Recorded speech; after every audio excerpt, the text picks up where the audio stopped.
Welcome again to Joe Stunner Boxing. So, NAOYA INOUE completely dominates and knocks out in the 8th round the previously undefeated unified champion Stephen Fulton. I mean, where do you begin with this guy INOUE? Okay, I think he's 29 or 30, something like that. So he's in his prime. He's now 25-0. He's a 4-division champion. He even skipped over the flyweights because I think no one would fight him, or he just didn't fancy it. From light fly all the way up to super bantam, now he's held belts. Undisputed at bantamweight. He's now got 2 belts, and he's going to hopefully fight Marlon Tapales, who's got the other 2 belts, in a fight for all the marbles. He could end up by the end of the year being a 2-weight undisputed champ, bantamweight and super bantamweight. This guy is unbelievably good. And Stephen Fulton, who came in 21 wins with 8 KOs, no defeats, no draws, had, very, very good victories over Angelo Leo and Brandon Figueroa, both who were undefeated at the time. He didn't get a look in. I would say that, Stephen Fulton at his best is probably like a B+ fighter, and I'm judging people by the absolute elite level. So in terms of the elite, he's a very, very good fighter. But INOUE, I mean, you hear the phrase generational talent. Sometimes you just got to stop talking and applaud the guy. I mean, you very rarely see fighters this good. Very, very rarely. I've probably only seen about 4, 5, probably 6 at a push in my lifetime, and I've been watching boxing for decades. But INOUE, not an ounce of fat on him at super bantamweight. Shorter than Fulton, supposedly smaller. He did look a little bit smaller, but from the word go, he just had Fulton where he wanted him. Fulton came out with an extremely wide stance. I mean, it's just, I was thinking, really, you want to be that? Your legs, you want that to be your position, do you? Okay. First round, not a great deal happened. I gave it to INOUE. I thought INOUE. There was a little cameo where INOUE sort of chased after Fulton. Fulton retreated to the ropes and then spun off them, but it was the speed and the power. It instantly got Fulton's attention, and then from then on in, second round, definitely INOUE's round. Third, I gave to INOUE. Again, it was the speed, the accuracy. Both these guys are orthodox fighters. The speed, the way the jab was varied, went to the body, switched it up to the head to body, body to head. The right hands, the hooks, the body work wasn't neglected. I mean, all this coming from INOUE. Fulton was in defensive mode virtually from the word go. Certainly by the 2nd or 3rd minute of the first round.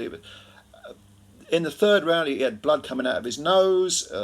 In the 4th round, he had a marginally better round, Fulton, but I still gave it to INOUE. I still thought INOUE won it.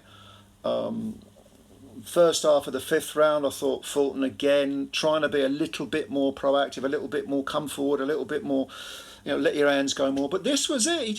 He looked tentative from very, very early on. He looked like he was scared to throw punches because there's lots of feints going on, but he just didn't want to quite let those hands go because he knew what was coming back at him. The speed and power of NAOYA INOUE is frightening. And you talk about people loading up with every punch and how boxers should avoid that. INOUE does it, but he does it without ever losing his technique or his shape or his positioning. He seems to know, he seems to throw 3 or 4 punch combinations, knowing full well what he's going to throw next. So if let's say he fires 2 or 3 punches, he knows where the guy's going to go, so he cuts the ring off, and then suddenly there's another salvo. It's just scary how good this guy is, really scary. And Stephen Fulton, I'd never seen anything like it.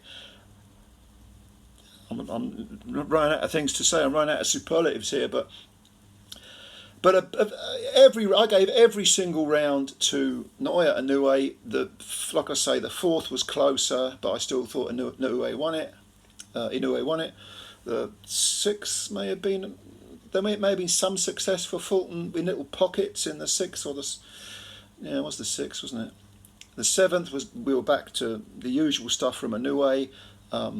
Variance of punch was brilliant. Like I say, there's Tim Bradley put it on the commentary, changing the levels, you know, body, head, both hands. I mean, footwork, incredibly quick feet, as well as his hands. Don't forget that. The feet were real quick as well as the hands.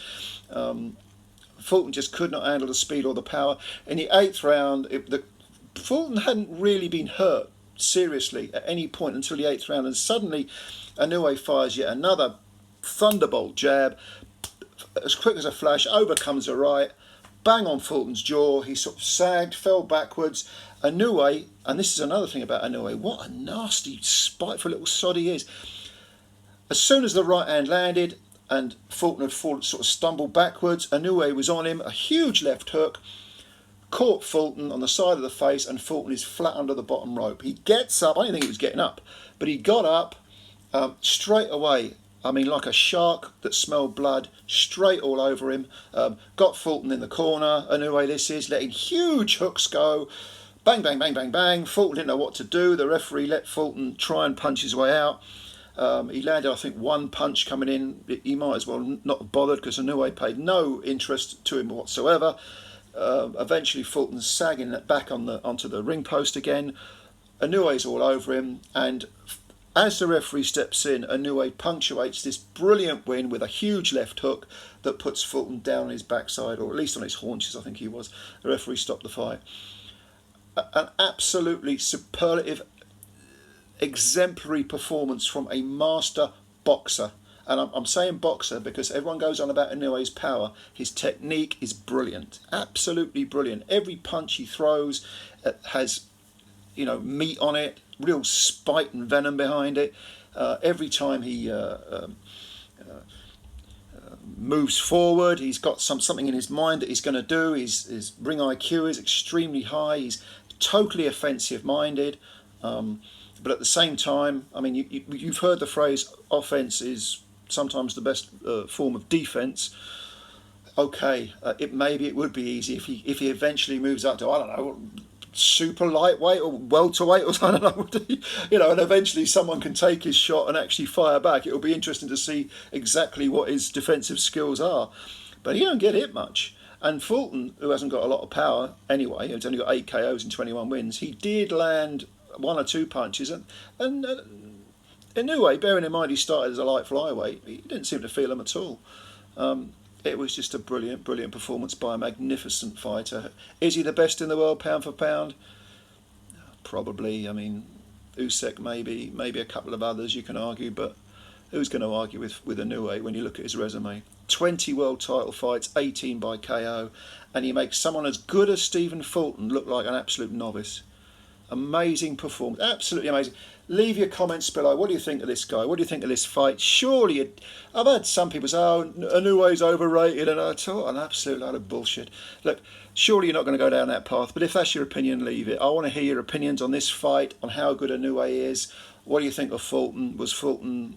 Could he have done anything different? I don't think so. What's next for Inoue? Probably Marlon Tapales, but we'll see. Subscribe to the channel if you're new. Hit the like button. What a fighter. What a fighter. We'll speak about him soon. Bye for now.